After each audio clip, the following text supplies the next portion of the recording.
Sarah, how can we help? Thanks for taking my call. You bet. What's going on, Sarah? Awesome. My husband and I are on baby step 3 and cannot get out. Wondering if husband should stay home to get really radical with baby steps to just start stacking cash and propel us forward. Whoa. We have a wow. 1-year-old, a 2-year-old, and a 5-year-old. Okay. And how would he staying at home allow you guys to make progress? Explain the numbers. Absolutely. So child care here in the Chicago area for 3 kids is $4,600 a month. Holy smokes. Yes. For 2 kids, because my oldest is going to public school in August, for 2 kids, because of their ages, and also every year they increase tuition, which is always expected, it goes to $3,700 a month. So there's only a $900 savings. We make $260,000 as a household. I make $170,000, and my husband makes $90,000. So when you look at the take home, I take home after taxes and health insurance, which is on mine. My take home would be $8,300, and my husband's take home with taxes, because we're dual income family, is $4,800. So he's pretty much paying the daycare bill, and we just have no margin. If something comes up, whatever it might be, we've built up baby step 3 so many times. We've been almost on it 2 years. We paid off $105,000 in debt in 14 months. Wow. With 1 kid. We got after it big time. We cashed out stocks, sold a car, got rid of leases. We went really at it. But we just can't propel forward because, we had more kids, we've moved, we've propelled our careers, but we can't get ahead. So we're looking for something to unlock us. But will the margin? But will the margin be there? Yes, I understand that the expense goes away, but you're still at the same 8,300. Yeah, no, that's a great point. So looking at the Every Dollar app, which we love, and we've been through FPU, with my take home of $8,300, it gives us still left to budget after doing house and insurance, so our health insurance, etc. It would give us about $2,200 left to budget. So we would try to maneuver that to be. I'm confused though, because his take-home pay is still more than you're paying for daycare. So how do you end up with more money if he stays home? Well, I think we're also looking at cutting different budgets and different things just to get radical, because we also have to pay for after-school care as well. So why not? You're saying there's other expenses if they stay in daycare. Travel. I still think you're going to net. I mean, I'm looking at the numbers here. You're paying $44 in take-home pay towards daycare. He's making $57 in take-home pay. Oh no, he's making $4,800 in take-home pay. I understand. $57,000 a year is what he's bringing home, sorry. And you're paying in daycare $44,000 a year if it goes down to $3,700 a month. Right. But that's $900, George. Just you share, but there's $900 right there. Right. Okay.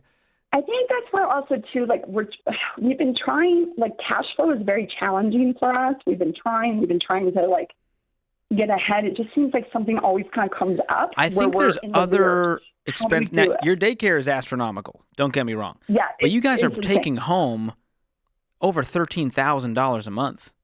We are. So where is the other $9,000 going? Yes, I'm looking at the house is $4,500 because our rent's $2,400, and then to keep the house operating is about $4,500. We have gas. I'm in sales, so I travel for work. And then, we've had to, I think our discretion got a little out of hand. So we've carried that back. We've had some travel. We had a parent death in the family. We've had 2 babies, so we've had a ton of medical just because we were paying off debt. We didn't go in stork mode, so we're just behind. We're trying to figure out. Yeah, the debt is gone. Life has hit you, but now we're looking ahead and we're going, all right, the debt is gone. Life's not always going to be this chaotic. We're not always going to be in daycare.